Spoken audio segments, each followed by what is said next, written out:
vamos, él fue el mejor. Y yo tengo que hacer aquí dos especiales agradecimientos. En primer lugar a Marina Mayer Alcántara, que gracias a ella yo descubrí sus crónicas.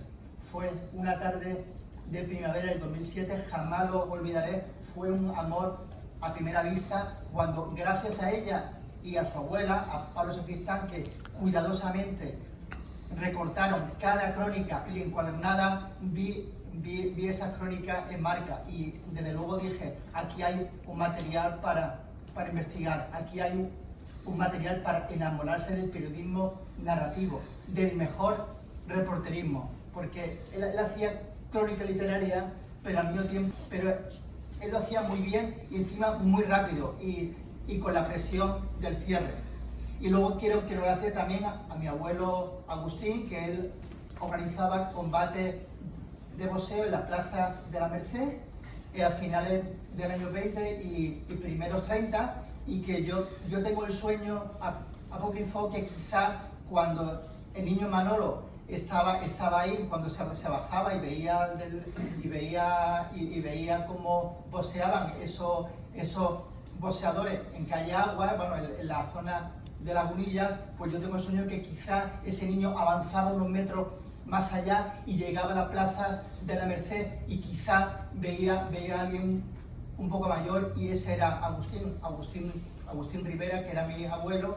Y bueno, y también tengo que reconocer que gracias pues esa cierta ilusión o ese cosquilleo que también tengo por el boxeo, pues está aquí gracias a mi padre, que aquí también está viendo esos combates en Carranque o en el antiguo, al lado del antiguo Cinecalle. Muy bien, yo quiero incidir sobre eso. 81, y luego en columna ya de columna de temas de defensa general en su etapa en Vocento y en Sur y en el Ya y todo esto, en todos esos medios, él de vez en cuando sí escribía con referencia, con metáforas, con uso de símiles, comparaciones sobre el boxeo, ¿no? Y siempre era un tema que era muy recurrente para él. Yo quiero recordar también cómo él veía los combates. Él le molestaba mucho que pasara la gente por delante de él. Por eso siempre una de sus secciones de artículo de opinión era Ringside Fila 2. Era el sitio donde él veía los combates. Y las dos veces que yo fui a ver combate, uno en vez de Málaga junto a Manuel Rincón, que creo que fue el año 2009, y otra vez en Carranque también con Lola, y estuvimos también Antonio Soler, Baraldri, Salva Moreno Peralta, creo que fue lo que estuvimos. Pues bueno, la verdad es que fue una auténtica joya, como también Rafael Borra lo ha comentado antes, de cómo él explicaba cómo que iba a pasar con cada boxeador, y un poco también alguna anécdota que con el combate de Vélez Málaga él decía: esto remotamente me recuerda a un deporte llamado boxeo. O sea, diciendo que era un combate horrible, ¿no? Él también solía decir que el boxeo era el deporte, el único deporte el que nadie le llamaba que era un juego. O sea, que él decía que un juego no era, ¿no?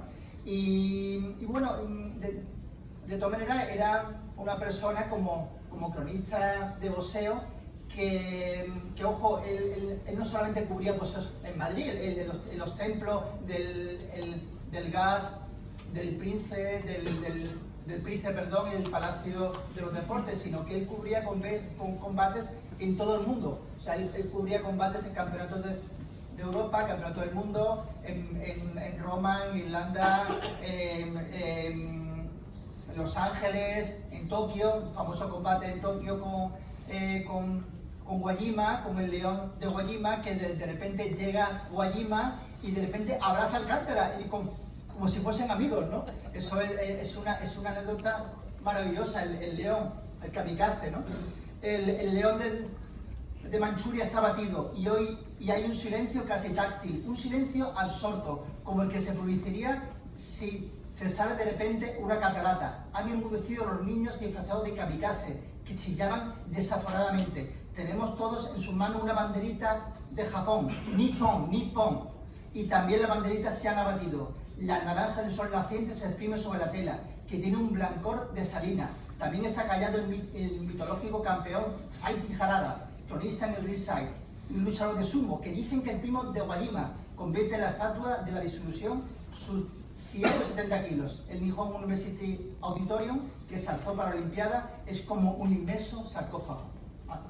Años después tuve la suerte de conocer a Wajima, y estuve en el 2012 en Japón, y hablé con Wajima y seguía absolutamente sonado, ¿no? Yo le recordé también este combate que tuvo con Durán, y le decía, no, yo ese combate lo gané, pero si usted perdió el campeonato del mundo. No, yo lo gané, y además él hizo trampa, dice Wajima.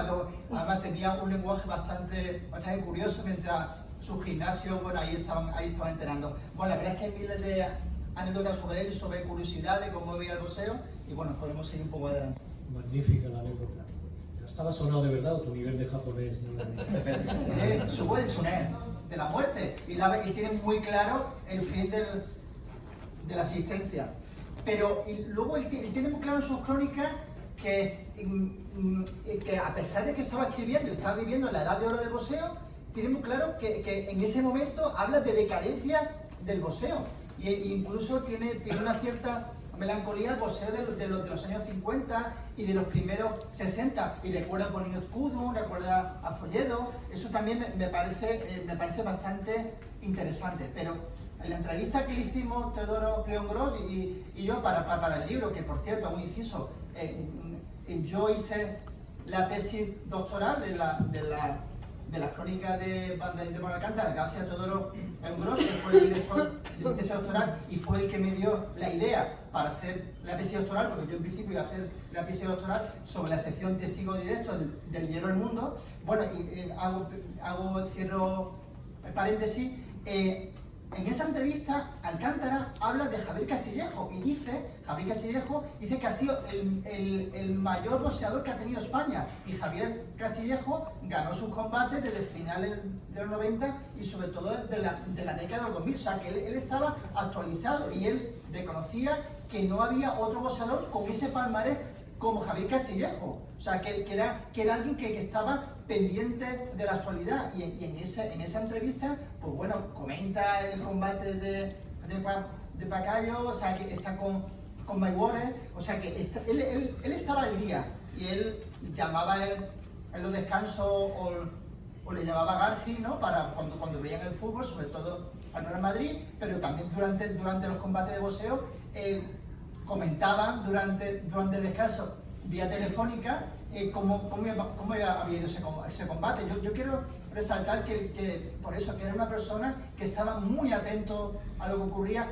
y no solamente veía esa parte melancólica de los viejos tiempos, sino que también le gustaba el boxeo actual.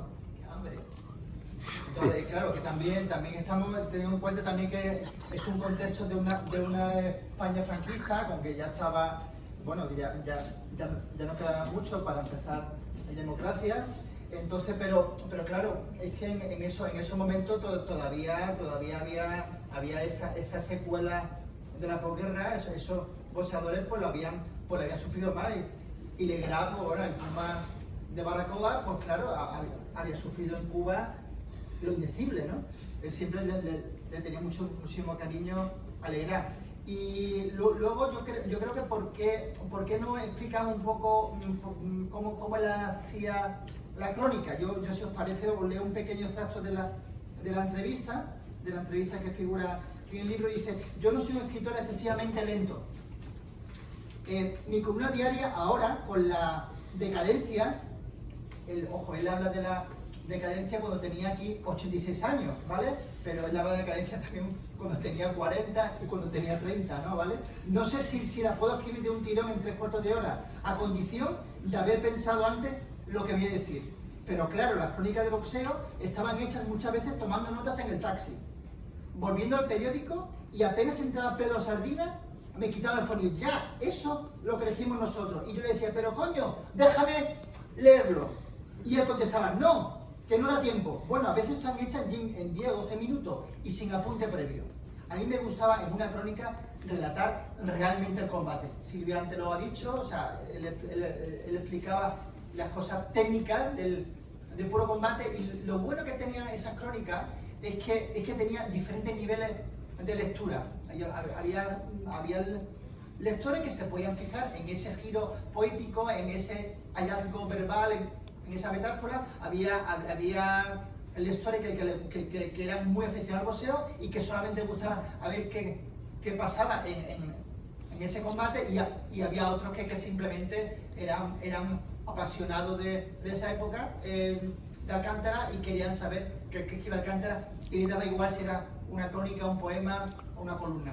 Y claro, es que como te digo, es que Alcántara cuando va a cubrir el combate de Ali con Evangelista, posa la escalerilla del avión en Baraja, en un avión de la Túa, despidiéndose de los lectores, y eso es portada. Vamos a ver, ¿qué columnista o qué reportero ahora mismo sale en los periódicos en portada tomando un avión y diciendo me voy a Los Ángeles a cubrir un combate? Ese era Alcántara.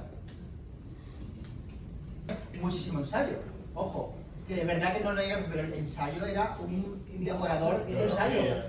Exactamente, biografía e historia. En la novela, él decía que a partir de los 50 años había que tener la cabeza muy vacía para leer muchas cosas. No voy a decir que era un novelista. Sale la boca bien distorsionada. Este es que es un niño, ¿no? Habéis hablado de Evangelista.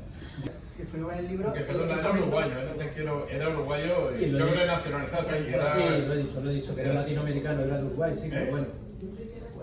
No, yo creo que era uruguayo. Evangelista, y la verdad es que él salió al ir directamente a ridiculizarlo y no lo consiguió. ¿Por qué? Podemos comentar también que no solamente estamos hablando de crónica de boxeo, estamos hablando de que su sección de opinión, de ensayo filador y luego hora cero, él también escribía artículos de opinión, no decir me ha gustado o no me ha gustado, todo con fundamento, y la verdad que eran una delicia también sus columnas de sus artículos de opinión en Marca, porque estaban llenos de conocimiento y contaba historias. Dentro de una columna de opinión contaba historias, eso me parecía también muy relevante. Y luego sus entrevistas son una delicia. Sus entrevistas en Marca a grandes campeones, sobre todo una a Pedro Carrasco que tenía bastante amistad con él, porque son preguntas-respuestas, pero luego de repente hay reflexiones de él sobre cómo está el pitillo, cómo a lo mejor el vaso de whisky que llega, que si llega el preparador. Es una atmósfera, son absolutamente maravillosas. No son muchas, pero las que hay, vamos, las que él hizo, son momentos joyas esas entrevistas. Pero él hacía también... Y Funifa, de gente mediana, y eran también brillantes esas crónicas, o sea que a él no le importaba cubrir un combate de segunda o tercera categoría, porque era tan apasionado al boxeo que él decía, no, mi misión es contra el combate, me da igual, si es un campeonato de Europa del mundo, maravilloso, pero él cubría combates que tú de las crónicas digo, pero ¿quién era este boxeador? ¿Por qué hace esto? ¿Por qué de repente no? Y oye, pues yo he hecho, esta semana no voy a escribir un combate, ¿no? Todas las semanas escribían combates que la verdad es que no tenían mucho recorrido, y también hay algo sobre combate. O sea, él no bajaba el pistón, o sea, no por decir voy a cubrir un combate que no es un campeonato de Europa del mundo, vaya, aquí pongo el cerebro en el asiento de al lado y voy a hacer algo faña de niño. No, él jamás escribió una faña de niño. Y siempre habla una crónica urgente de, bueno, es que ya hay robots que ya hacen las crónicas. En muchos periódicos españoles ya hay crónicas de segunda división B que la hacen robots. Esto es actual, esto no es el futuro. Entonces, pero siempre el talento humano, alguien que domine técnicas literarias aplicadas al periodismo, técnicas de la no ficción, siempre tendrá cabida y siempre tendrá cabida en cualquier medio que quiera periodismo de calidad. Yo te diría que el futuro, que en realidad